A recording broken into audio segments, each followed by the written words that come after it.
దేవునికి మహిమ కలుగునుగాక. క్రీస్తునందు ప్రియ దేవుని బిడ్డలారా, ఈ ఉదయకాల సమయంలో మన పితరుడైన విశ్వాసులకు తండ్రి అయిన అబ్రహామును గురించి ఒక 7 లక్షణాలు మీకు చెప్పాలని ఆశిస్తూ ఉన్నాను. ఈ క్లుప్త ప్రసంగములో అబ్రహాములో ఉన్న 7 గుణలక్షణాలు మీకు చెప్పాలని ఆశిస్తూ ఉన్నాం. అబ్రహాము అంటే విశ్వాసులకు తండ్రి అని మనం చూస్తాం. అబ్రహామును దేవుడు పిలిచాడు. పిలుపుకు లోబడి దేవుని సన్నిధిలో తాను చేస్తున్న పనిని, తన వృత్తిని, తను చేస్తున్న విగ్రహాలు లేకపోతే బొమ్మల వ్యాపారాన్ని వదిలిపెట్టి ఇదిగో దేవుని పిలుపు మేరకు ఆయన చిత్తాన్ని చేయటానికి ముందుకు వచ్చిన వ్యక్తి అబ్రహాము. ఈ అబ్రహామును గురించి దేవుని వాక్యములో అతన్ని క్యారెక్టర్ స్టడీని ఈరోజు మనం చూడబోతూ ఉన్నాం. ఎలాగ అతని విశ్వాసము అంచెలంచెలుగా అభివృద్ధి చెందింది. ఆదికాండం 12వ అధ్యాయం కాడ నుంచి ఆదికాండము 25వ అధ్యాయం వరకు అతని ప్రస్తావన కొనసాగించబడుతూ ఉంది. అయితే అంచెలంచెలుగా అతని విశ్వాసం అభివృద్ధి చెంది అతని యొక్క గుణశీలాలు మన జీవితాల్లో కూడా అవలంబిస్తే ఎంతో బాగుంటుందని మనం నేర్చుకోవాలి. మొట్టమొదట అబ్రహాములో ఉన్న మొట్టమొదటి లక్షణం ఏదైనా ఉందంటే అతని విధేయత. ఒకటి విధేయత, ద ఒబీడియన్స్. ఆదికాండం 12వ అధ్యాయం 4వ వచనంలో దేవుడు పిలిచిన వెంటనే దేవునికి ఏమాత్రం ఎదురు చెప్పకుండా, మారు మాట్లాడకుండా మాటకు లోబడ్డాడు. మహిమ కలిగిన దేవుని ప్రత్యక్షతను అతను అనుభవించి ఆ మహిమ కలిగిన దేవుని మాటకు విధేయత చూపించిన వాడై తనకెంత లాభం వస్తున్నా తన వ్యాపారాన్ని, తన పనిని, తన ఉద్యోగాన్ని విడిచిపెట్టి దేవుని పని కొరకు బయటికి వచ్చేసాడు. ఒకటి అతనిలో ఉన్న విధేయత. రెండవది అన్సెల్ఫిష్నెస్. అతనిలో ఉన్న నిస్వార్థత, స్వార్థం లేదండి. ఆదికాండము 13వ అధ్యాయము 9వ వచనంలో అతడు లోతు విషయంలో నిస్వార్థంగా మొదట నువ్వు ఎక్కడికి వెళ్ళాలో అక్కడికి వెళ్ళు, తర్వాత నువ్వు ఎటు వెళ్తావో దానికి వ్యతిరేకంగా నేను వెళ్తానని చాయిస్ ఇచ్చాడు. నిస్వార్థపరుడు. మూడవది ధైర్యం కలిగిన మనుష్యుడు, ఎ మ్యాన్ ఆఫ్ కరేజ్. లోతు పట్టుబడ్డాడు. సొదొమ మీద శత్రువులు దాడి చేసి తీసుకుని వెళుతూ ఉన్న ఆ సమయంలో 14వ అధ్యాయం 14వ వచనములో ఇంట పుట్టి యుద్ధములో నేర్పరితనం కలిగిన 318 మందితో వెళ్ళి యుద్ధము చేసి శత్రువుల చేతిలో నుండి ఇదిగో తన తమ్ముడిని లోతుని విడిపించాడు.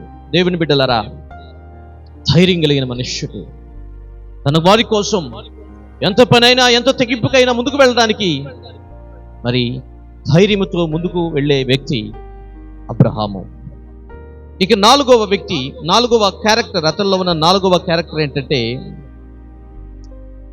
బెనెవలెన్స్. దశమ భాగములు ఇచ్చేవాడు. 14వ అధ్యాయం 20వ వచనములో ఆదికాండము అతడు యుద్ధము నుండి తిరిగి వస్తూ ఉన్నప్పుడు మెల్కీసెదెకుకు తమ దశమ భాగం ఇచ్చాడని దేవుని వాక్యంలో మనం చూస్తూ ఉన్నాం. అంటే దేవునికి ఇచ్చేవాడు. దేవునిది దేవునికి ఇచ్చుటలో ధర్మశాస్త్రము రాకమునిపే అది దేవుని హృదయములో ఉన్న సంగతిని గుర్తెరిగి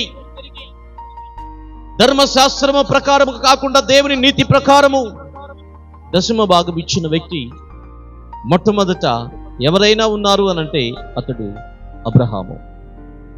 కనుక అబ్రహాము దశమ భాగములు ఇచ్చుటలో నమ్మకస్తుడు.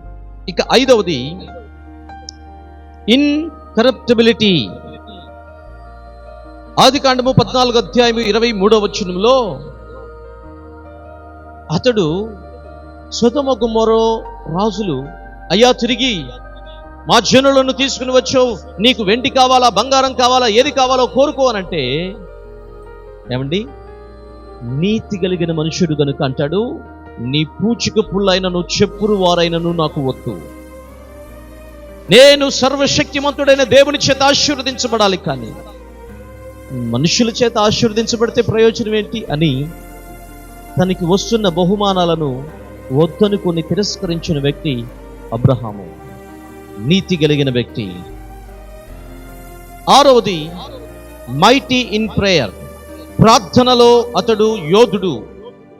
ఆదికాండము 18:23-33 వరకు సొదొమ గొమొర్రా విషయంలో చేసిన భయంకరమైన పాపం విషయంలో దేవుని తీర్పు ఆ ప్రాంతం మీదకి వచ్చేటప్పుడు, నేను చేయబోయే కార్యాన్ని నా స్నేహితుడైన అబ్రహాముకి దాచేదనా అని చెప్పిన దేవుడు అబ్రహాముతో ఆ మాట చెప్పగానే, ఇదిగో సొదొమ గొమొర్రాలో లోతు కుటుంబం ఉందని, ఇదిగో సొదొమ గొమొర్రా నశించిపోకూడదని, నీతిమంతులు అక్కడ ఉన్నారని దాని విషయంలో బేరం అడిగి దేవుని సన్నిధిలో ప్రార్థన చేసి గోజాడి లోతు కుటుంబాన్ని రక్షించుకోగలిగిన వ్యక్తి అబ్రహాము. కాబట్టి ఇక 7వది అతనిలో ఉన్న లక్షణం ఏదన్నా ఉందంటే, విశ్వాసములో అతడు ఒక అద్భుతమైన విశ్వాసాన్ని కనుపరుచిన వ్యక్తి. హెబ్రీయులకు రాసిన పత్రిక 11:17 ఏముంటుందంటే, అతడు తనకొక్కగాను ఒక కుమారుడైన ఇస్సాకును బలియిచ్చుటలో విశ్వాసమును బట్టి వెనుతిరగని యోధుడు. దేవుని బిడ్డ అంచులంచులుగా దీవించబడుతూ, దేవుని దగ్గర నమ్మకంగా బ్రతుకుతూ, విధేయత దగ్గర నుంచి ప్రారంభించబడి విశ్వాసముతో ముగించబడి సకల దేశములకు ఆశీర్వాదకరంగా మార్చబడటమే కాదు, కానీ పరలోకంలో అతని పేరున ఒక ప్రాంతమే దేవుడు రాసిచ్చేంతగా ఎదిగాడంటే దానికి గల కారణం ఏంటంటారు అనంటే, విధేయత, విశ్వాసం. ఈ మధ్యలో దేవుని వాక్యాన్ని సంపూర్ణంగా పాటించి దానిని అనుసరించిన వ్యక్తి. మన జీవితాల్లో కూడా ఈ బాటలో, ఈ క్యారెక్టర్ స్టడీలో మనం కూడా ఇలాంటి కృపను పొందుకొని మనం కూడా విధేయత, తర్వాత స్వార్థము లేని నిస్వార్థత, ధైర్యము, దశమ భాగముల విషయంలో, దేవునికి ఇచ్చే విషయంలో ఎక్కడ రాజీ పడకుండా, అవినీతికి ఎక్కడ పాల్పడకుండా, ప్రార్థనలో యోధులుగా, విశ్వాసములో అద్భుతమైన ఆశ్చర్యకరమైన విశ్వాసాన్ని పొందుకునే వ్యక్తులుగా మలచబడి మార్చబడి దీవెనకరమైన వ్యక్తులుగా మార్చబడుదుముగాక. దేవుడు అలాంటి కృప మనందరికీ అనుగ్రహించి నడిపించునుగాక. ఆమేన్. Praise the lord.